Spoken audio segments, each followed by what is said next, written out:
What's up guys, welcome back to Design Time. I don't know what episode this is and we're probably going to stop counting. Today we're going to go over everything that I designed last week and have been working on this week, and one of the coolest projects was some drag racing stuff, which we actually got basically a pre-order for these accidentally. One guy reached out after seeing some of the Design Time episodes. Guys that are not in our niche are recognizing that we have design capabilities that are what seems to be higher than anything else in their niche. So making these extremely high clearance rear lower control arms for the C6 chassis. I made the control arm clear a 15-inch wheel. This is also a problem with road race guys where they run a 13-inch wide by 18.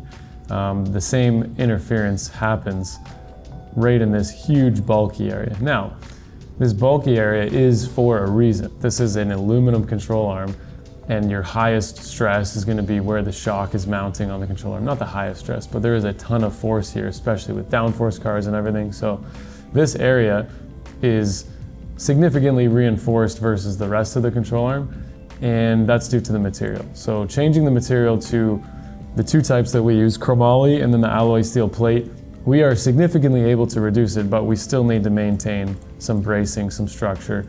And looking at the designs that people have done before, none of them are going to offer as much clearance as this is, and that was basically because of my design with this tube coming in to intersect this one much further back, and then filling in this void with the plate that houses the bearing. So if we bring everything into view, this is my exaggerated wheel, and you can see how much it would cut through this control arm. And I'll change this visibility as well. Get that up. Okay, very clear now how much this cuts through the OEM arm. And then even this is significantly exaggerated. This scenario may actually never happen, but we can see that even then our control arm would still offer clearance in a super exaggerated scenario. So that was a fun design that I posted about online, and we had struck up a lot of interest in these control arms, and we sold several sets. So I went ahead and made a full-blown jig that lines up with our jig fixture table. And after doing this, I was able to also build it in a way that allows us to notch every tube. So basically we're going to cut the tubes to a specific length, and then we're going to clamp it in place. And the way that we're able to do that perfectly is going to be, let's get rid of these machine components so that we're just left with the tubes and the copes. And basically how we would start is using, we would clamp this tube in. We'd probably cut it just slightly longer than this. And then using our table clamps, we're going to put our pegs in here and clamp this baby down. Then we're going to come in with our hole saws. And this here is made to hold a 1.5-inch tube with a 120 wall. So we're going to have a little 3-inch piece that we're going to use everywhere. You're just going to clamp that in again with a table clamp, and then that will act as the guide to notch our first cope right here with the hole saw. And then we're going to move and do the same thing here. So this tube now stays clamped in, and we can then slide in the next tube, which is going to be this one. Also, the edge of this plate is the same as the edge of this tube. So if we cut this tube a little bit long, we can mark it, bandsaw it, bring it back, and as long as we clamp it in with this flush, we're going to meet our requirements for length on this end. And then the same thing's going to happen over here. We're going to come in with this hole saw and do the exact same thing. So now we have our length and our cope all perfectly done within the jig. These tubes are going to maintain, they're going to stay clamped in place while we're doing this. This is kind of like CNC machining. Anytime you want to maintain a tolerance, you want to do it in the same operation as all the other ops. Because if you have to take a part out of, let's say, a lathe and flip it and put it back in, you're now depending on the concentricity of the chuck in order to maintain those tolerances. And almost always, especially with manual lathes, as soon as you flip that part and it re-grabs it, you're 6, 8, 10 thou out. Because if the chuck is only 3 to 4 thou off, it's going to double when you flip it, and you're going to be realizing that it's off center. So now you have two ends of a part that are not concentric. This, in this case, we're gonna have everything constrained to each other because it's all kind of happening at one time and it's all maintaining. Once you clamp it, you're not gonna unclamp it until it's welded. So the next part is gonna be this one that goes in. We've notched here, we've notched there, slap this one in, and then the last one, we're welding this tube in using a 3D printed guide. So once this is tacked in place, we will have an arbor mounted on the inside of the hole saw that's actually gonna guide the 2 1/4 inch hole saw right through and give us this cope here. So now you get all these hole saws out of the way, and then we can bring in the machine parts and the rest of it. So we're gonna slap these in place. This is a chromoly cup that we manually made here for a press fit with the OEM ball joint, but we will be lathing these up, and we would actually sell these as a GM ball joint cup because people put GM ball joints and GM components on everything. So we might as well offer this as a builder part. 3/4 welded bungs going on each end, gonna be nicely TIG welded.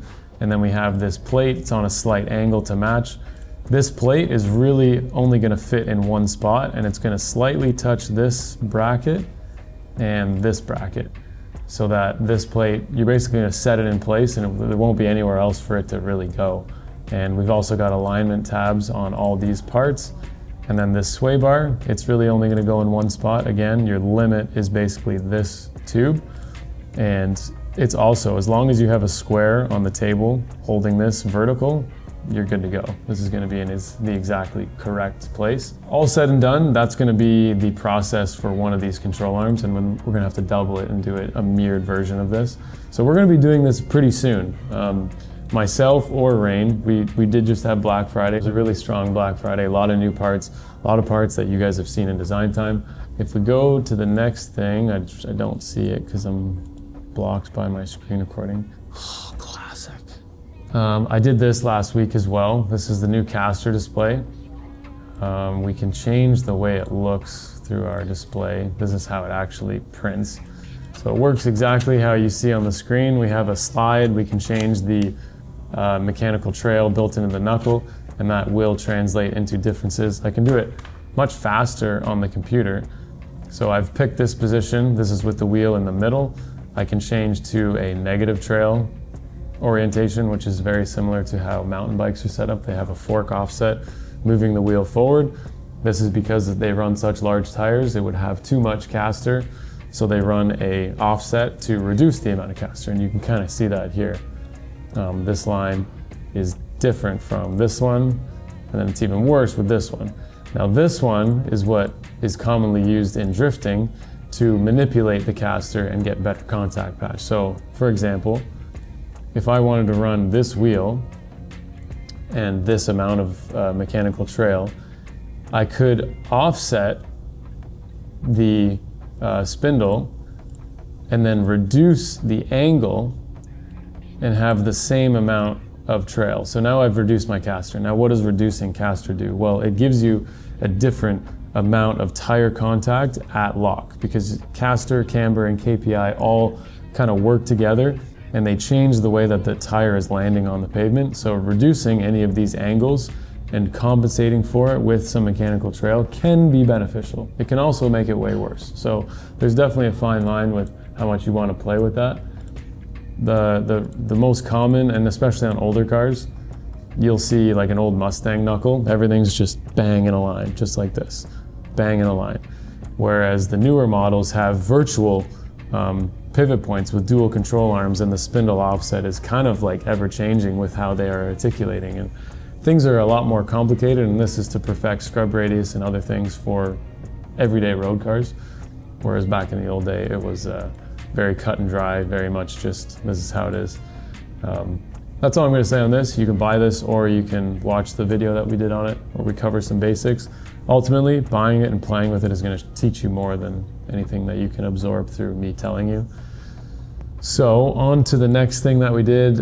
We have the E36 on the hoist. We scanned the knuckle because it's quite a bit different than an E46, and I wanted to use a 4-piston Willwood.